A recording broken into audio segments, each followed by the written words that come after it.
Thank you. So yeah, I'm going to be giving a talk today on embedding energy efficiency in computational communities. Yes, I'm Adam. I'm from SCFT, Scientific Computing, particularly computational science. Yes. Okay. So the first part, embedding efficiency. You might have heard that yeah, we've got a whole hot topic right now.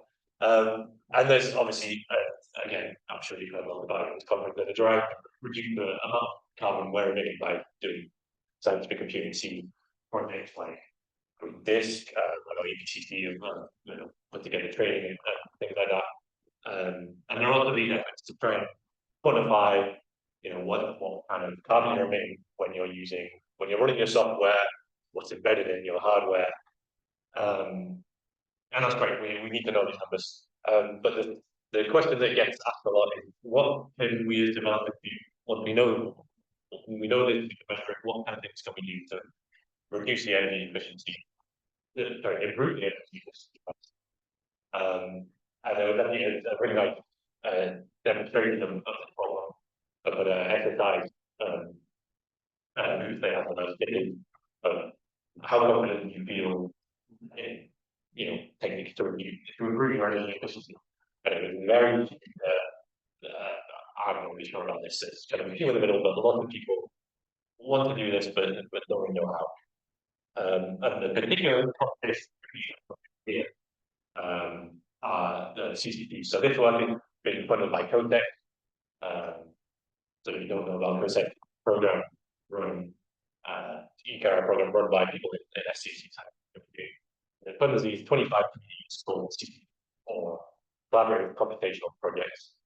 And they develop various bits of software for different areas in science and engineering, so which communities. So let's say the CCPM for microscopy, CCP tables, all kinds of different areas like that.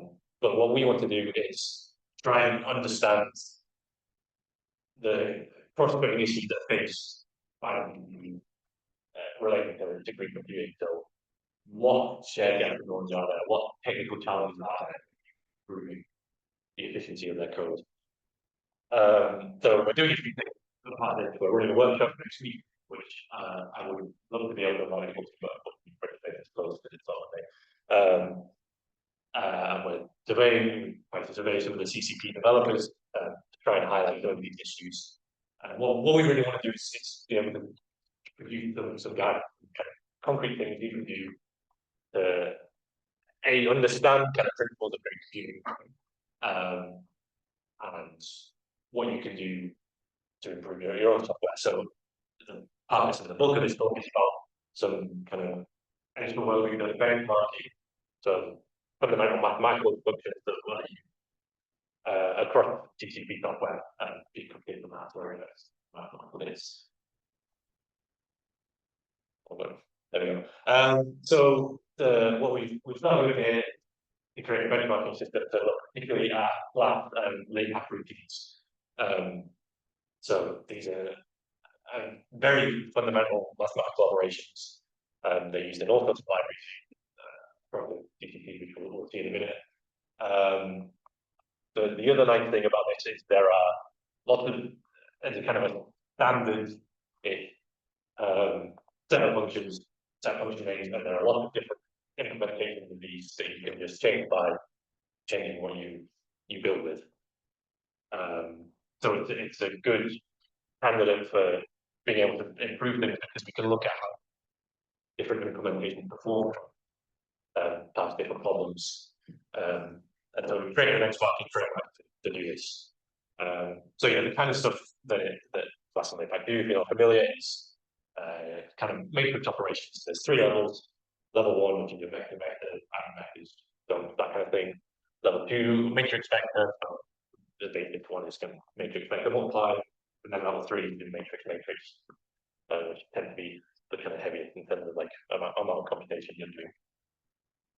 So yeah, like I said, we did a survey of people to try and see what is going on in the CCPs with relation to their particular maths they're doing in their software. So we asked them a range of questions. The important one for this talk was, do you use Class and Impact in your software? And And we didn't get as many responses as we would like, but there's still some interesting observations related to this. So 43% said yes. More people said that they're not using Graph than they are. But if you look at these, the other question I asked, which is what mathematical language does we not use for in class? And when you look at what do they actually have a dependency on class, including non-direct dependencies, yeah, because 64% yeah. So more people are using these libraries than they think they are, and the no's here also people who say that they don't know about the library they're using, so that could be a high number. So with that in mind, we thought, yes, this is something we can get on and have a look at benchmarking. So like I say, we're testing a few different implementations of Glass. There are more than are here and AOCL, OpenGlass, that's open, and Atlas, which is the automatically tuned linear algebra system. It's the acronym. There's a little bit of get along but and there's also Method, which is kind of the reference class, which is working implementation, but they're not terribly well optimized. But sometimes you can get this as a default, depending on what's using. So, well, anything.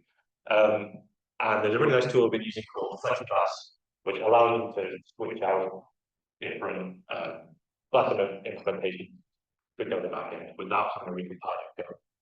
So it's just an environment where you install it and pick the whatever classes on your system, and you can just switch it out either in, say, a shell script. Oh, I've got all these ones. And we're measuring performance. It is a talk about any ability numbers related to how much energy you're using. But the systems we're running on, we don't really have any access to that data in the way that we would like it as kind of a function call whether we like. So instead, we're doing 100 runs, measuring the maximum flops. And this is an interesting thing I came across. I think it was doing an average, but there's been some other discussions in our group about different benchmarks for different optimization software. But this is actually a better way to do it. You take the maximum performance that kind of removes a bit of the noise there. But it's a little tidbit that I came across. Yeah, like I say, this is kind of a property for energy efficiency, but it's showing you that you can do the same amount of work. Even if you don't know it without knowledge. And the framework itself in Fortran, object-oriented Fortran, which probably doesn't need here but yeah, it's a very difficult system. But the long short of it is that with this kind of benchmark base class, that then say you want to benchmark the big function. So say media matrix double matrix multiply. All you need to do is write it on the setup. So the benchmark, so you need to populate the matrix. In this case, it's all just done at random. Define some parameters for it, and then you need to provide all the function call so it can use what you set up in the previous step. And then you can numerate these and run on all of them. So yeah, this is kind of designed to make it fairly to write any benchmark without having to write those boilerplate. So I've put this for much. Basically, I'm going to show you that now. So this would run on the SCFT cloud. So this is an internal cloud system that we have run on 32 cores of AD, which is a processing that is present in. It's similar to the processing master. It's quite a common processor across high performance systems. So these numbers are all for double precision, but you can theoretically, at the base plot, get up 39 equals maximum. If you're using the boost plot, it goes up to 56 real plots, giving you about 1.7 teraflops a second. or about 1.8 nanobots per second over if we make use of the whole processor. Yeah, and all this is run on randomly generated data. It's not embedding. So first thing, and if we don't take anything else away from the talk that you can do is that if you implement naive matrix multiply, write the 3 loops IJK from each element in your matrix and do your multiplication and addition, it's quite slow. But this is still present in codes that I've seen. It starts off bad, it gets worse, as the problem gets bigger, you'll get 1.4 gigaflops a second. So, yeah, a very, very small fraction of what you could be getting with, these libraries. So now these are results from the actual benchmarking tests. So with a matrix multiplies a little bit, you can get a really very significant fraction of performance out of this one, I think before. So the result I'm kind of expecting out of this is that probably NKL is going to come out. It seems to be a lot of people use they see it as probably the best out there, but in this case, GGM at the AOPL come down on top for most types of problems. They all kind of run the same way, but for small problems there, it's way significantly faster than other implementations. We're running on AOP's hardware, so you might expect that they have a very good software for their hardware, or even that they need it as well. And the other one, if you look at that, if you look at representation, they're really, really slow.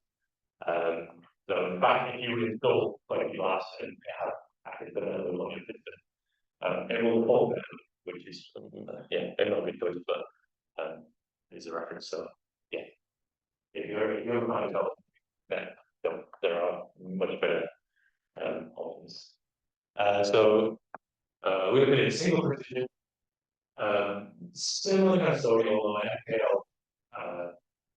Again, on the smaller problems, actually, it's faster this time, but drops off very quite significantly in over 20 megaplots per second on the very live problems. But yeah, generally the shape of the curve, how it forms, or scale of the problem size is similar to what we've seen in double precision.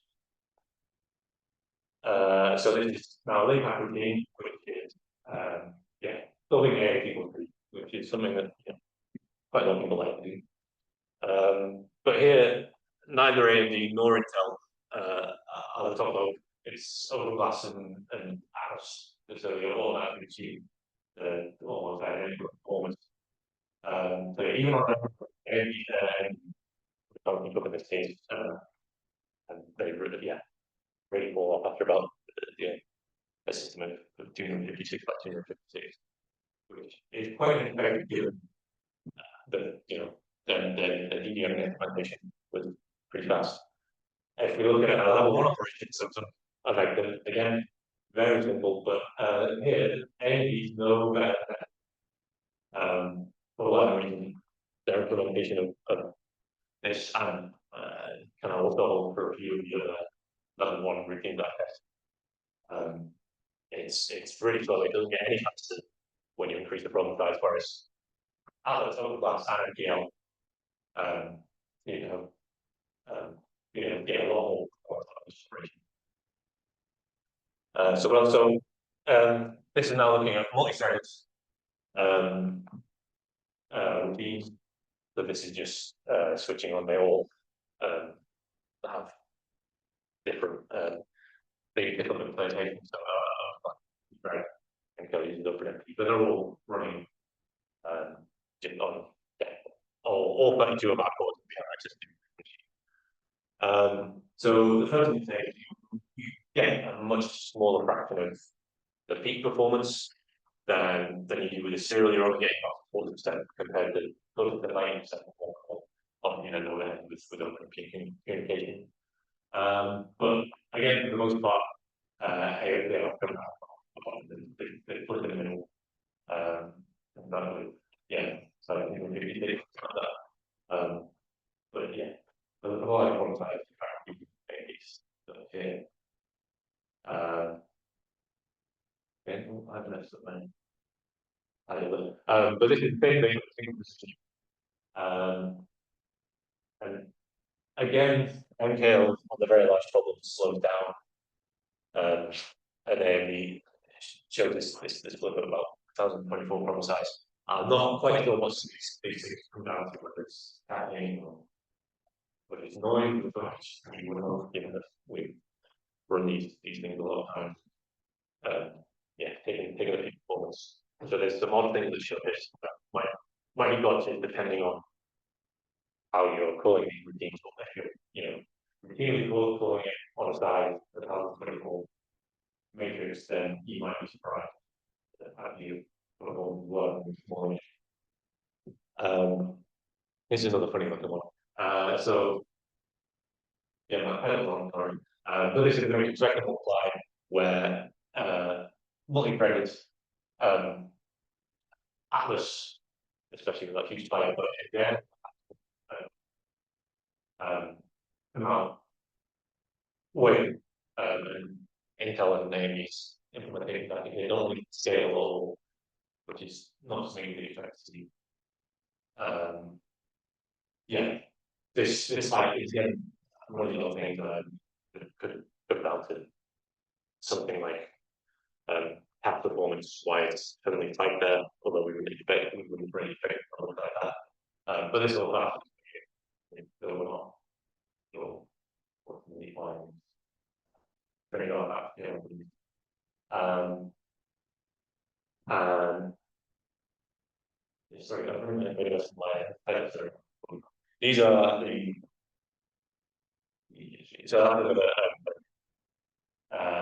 so I'm solving anything that you get bottom points. And we start to see some more effective scaling here. And yes, there's pretty huge difference here depending on what it's implementing you can. 400 gig blocks are the largest component that I have to if you chose to go Intel implementation of AMD.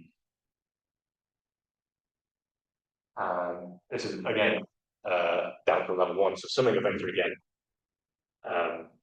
AMD's scaling is nowhere to be seen, whereas NKL, if you're doing this kind of operating a lot, you see probably might be all games that you should have used it.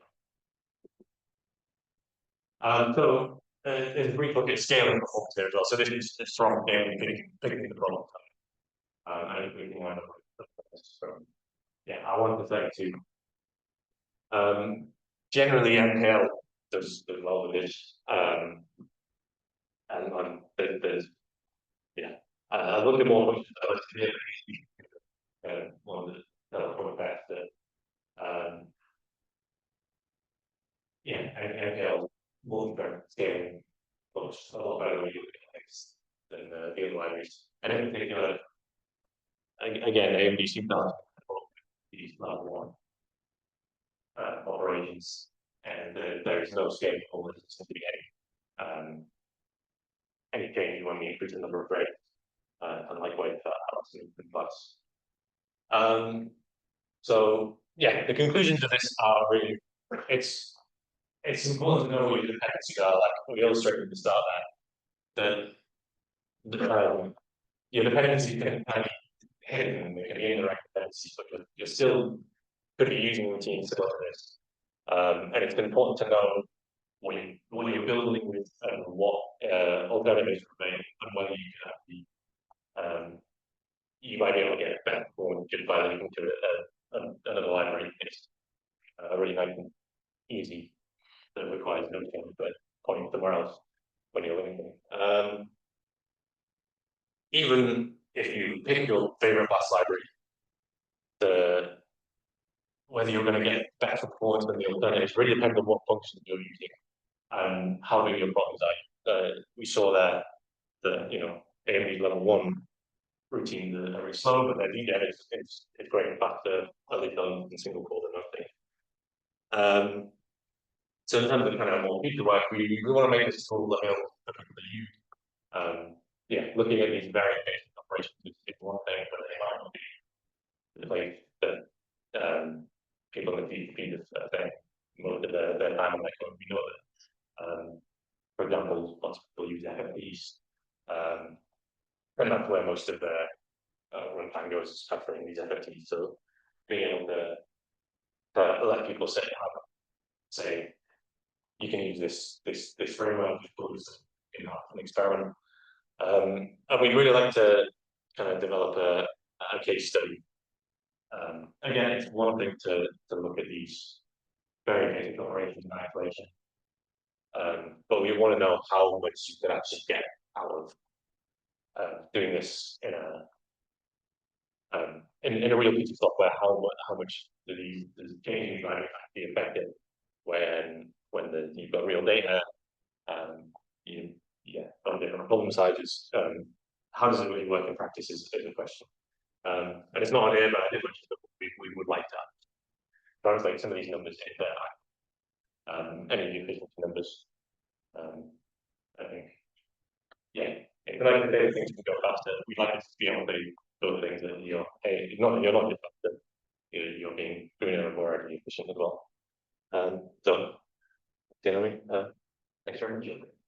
The first question, does reducing the carbon footprint of your code reduce to simply using efficient code, or are there other considerations?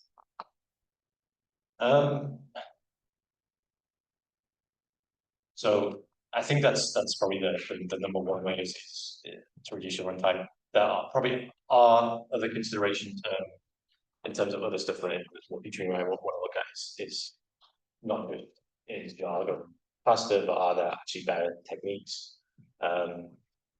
So the answer is no, probably not. But I think this is probably one of the first steps you can take to reducing.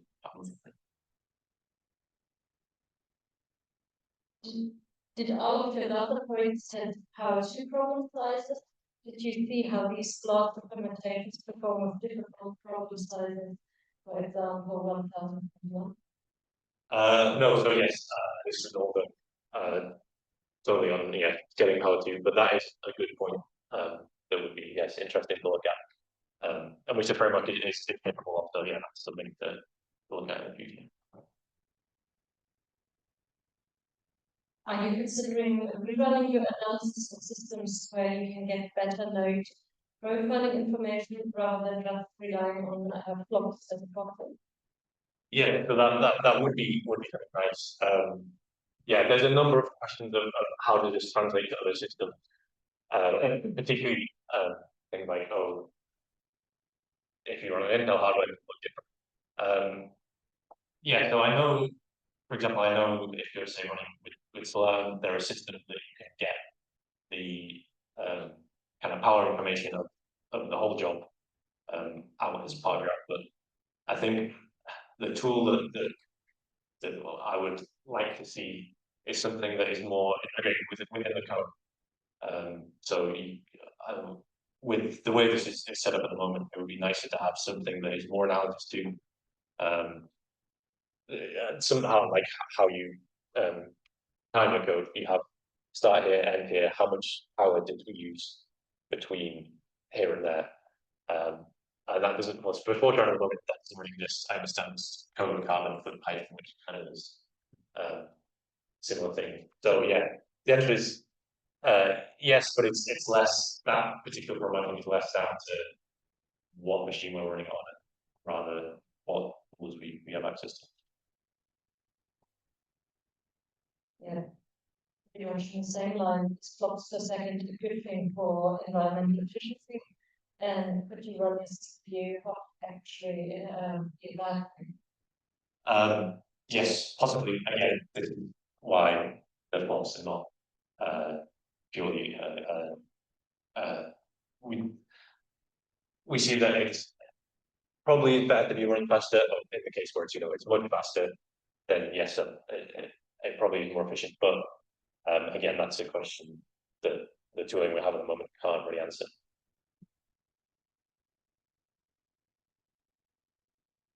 Does going through flexibles reduce the noticeable overhead in performance compared to directly linking the library?